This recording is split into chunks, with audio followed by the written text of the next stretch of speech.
What's going on, everyone? First and foremost, I want to wish you all a great 2021. And I wanted to kick off the new year with a video about a photo book because in 2020, one of the best things I started doing was collecting photo books, specifically from documentary and street photographers. Photo books really gave me an entire new appreciation for the medium of photography. I just fell in love with it even more. Ironically enough, I didn't take that many photos last year because of my medium that I love to pursue, which is documentary photography and street photography. I didn't want to go out there and risk catching COVID and spreading it around, so I really just took a step back. But photo books still gave me the serotonin, that rush that I love to experience when I'm out there in the field taking photographs. Photo books just really immerse me in another level that I've never been able to appreciate.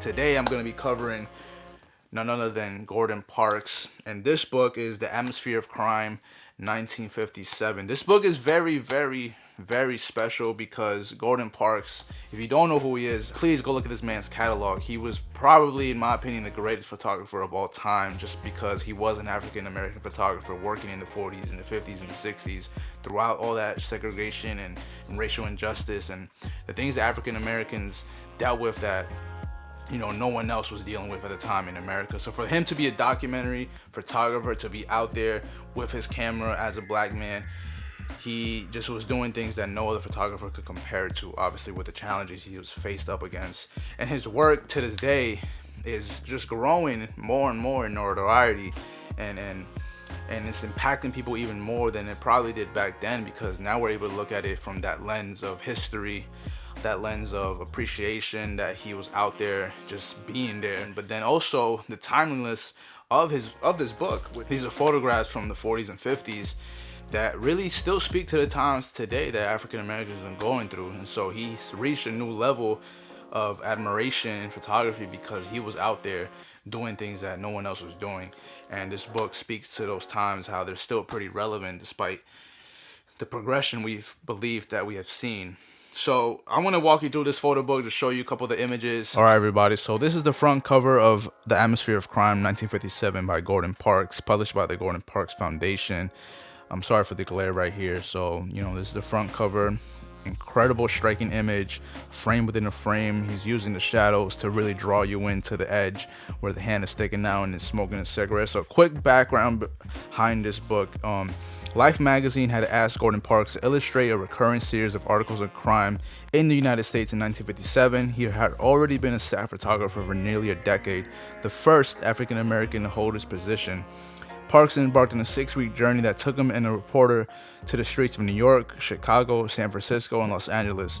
Unlike much of his prior work, the images were made in color. The resulting 8-page photo essay, The Atmosphere of Crime, was noteworthy not only for its bold aesthetic sophistication, but also for how it challenged stereotypes about criminality than pervasive in the mainstream media. Parks rejected cliches of delinquency, drug use, and corruption, opting for a more nuanced view that reflected the social and economic factors tied to criminal behavior in a rare window into the working lives of those charged with preventing and prosecuting it. These are the words from Gordon Parks. My assignment: explore crime across America, a journey through hell. The year was 1957. I rode with detectives through shadowy districts, climbed for escapes, broke through windows and doors with them. Brutality was rampant. Violent death showed up from dawn to dawn.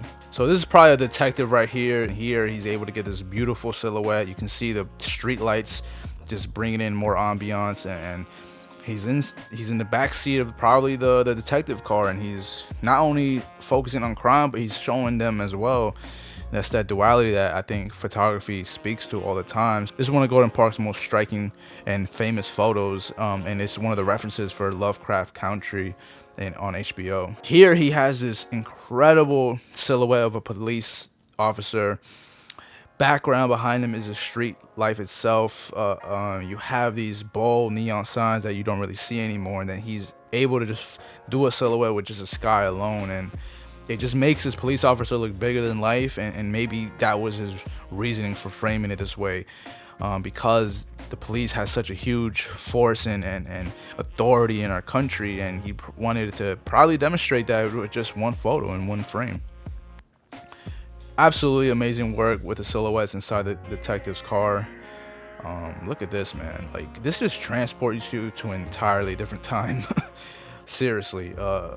The cars, the lights, the clothes, the film like texture, obviously to the photo itself. Like, it's just a teleportation tool from me looking at this image. This is my favorite style of Gordon Parks, is being able to capture a simple moment and show you what that world looked like back then. He did it with grace, with obviously incredible technique and just beautiful framing. So let's flip through. Here's one of my favorite images because Gordon Parks steps back.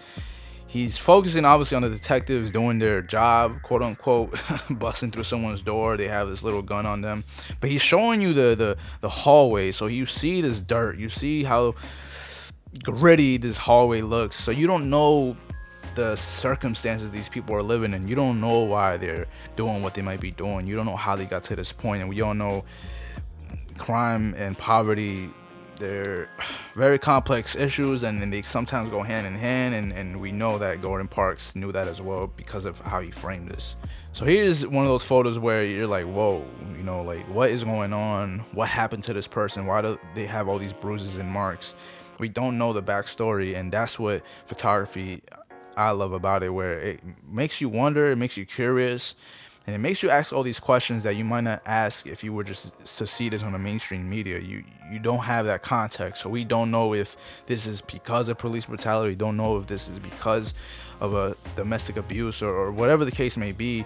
We open ourselves up to curiosity, empathy, and instead of judging right away. He did it all. He was really there with these detectives for those few weeks, and here you have someone at the morgue, I believe, putting a body in, and then you're looking at this other photo where they're looking at the forensic photos. Just insane work. Like, who else would be up for this? You know, I think I would at a certain point in my career, at a certain level one day. I definitely want to be able to explore all types of essays like this. And then this is obviously one of those images that just these two images, I feel like they really speak to the essence of the book. The way they're framed, everything that he framed in it. You have obviously this photo on the left, focus on the corrections officer, the prison guard, and then you see how these men are just going about their day. They look very, very depressed. You can tell they don't want to be there, even though they're out of focus. You can get that feeling right off the bat. And then here, he's showing you how vast and grand the prison is, and it's not just a few people. It's a lot of people, and their lives are ruined, and we don't know how they got there. And he's showing you, you know, the duality. The Atmosphere of Crime, 1957, by Gordon Parks. And here I'll show you the actual Life magazine cover. A New York street gang beginning a major life series, crime in the U.S. Parents and teenagers debate going steady. 20 cents back then. Wow. All right, everyone. So, The Atmosphere of Crime, 1957, by Gordon Parks, the legend himself. Here's the back cover. Highly suggest you pick up a copy of this book if it's still available. Gordon Parks, obviously, just an absolute legend. Probably my favorite photographer, right up with Steve McCurry. Just two different legends in their own right. But obviously, Gordon Parks was dealing with things that Steve McCurry wouldn't have dealt with, and he is just a behemoth in his field. You know, the range that he had, the fact that he was out there capturing these moments that no one else was kind of really capturing, and showing a portrayal of the African American life that just wasn't crime. But then the Gordon Parks Foundation comes and publishes this book because they know it would resonate so much more in 2020 than maybe if it had been published before. So the fact that we got this book now in our hands is just amazing. That's the power of photography, that it can transport you, it can immerse you, it can educate you, it can give you escapism, give you a glimpse, just a small glimpse of what that reality was like back then. So if you follow the Gordon Parks Foundation on Instagram, you're gonna be blown away every single day. Just the beauty of his, the essence of his photographs, the relentlessness of showing up every single day. You can tell he wasn't just someone who was talented. He was someone who was relentless in his work ethic. He was out there, and I think that's what separates him from a lot of other photographers, and really educated me in a way like, man, I shouldn't just be so caught up on just traveling to certain places or hearing about these certain events, or I just gotta show up. I just gotta have my camera on me at all times, and that's what it looks like that Gordon Parks did. I really want you to all to go Google Gordon Parks and immerse yourself in his catalog. It's absolutely incredible. All his work is breathtaking, and he was such a talent. Like, he has such a range that I one day admire, and he really gave me a lot of appreciation for just the art of photography, not just limiting myself to just one medium or one way of looking at pursuing photography. He did fashion, he did travel, he did lifestyle, he did editorial, and obviously he did documentary, and he did his own photos essays. So thank you everyone for watching. Let's have a great 2021. That's all I can really muster up to say. I hope everyone stays healthy. Again, find another way to inspire yourself. If you don't have the opportunities right now to go out and capture like I kind of did in 2020, just find a way to keep inspiring yourself, keep yourself invigorated, and continue to spark that flame that is the passion of photography.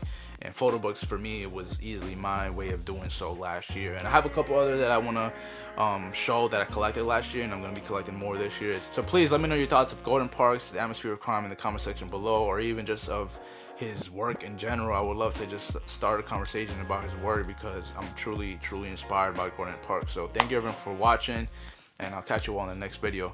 Peace.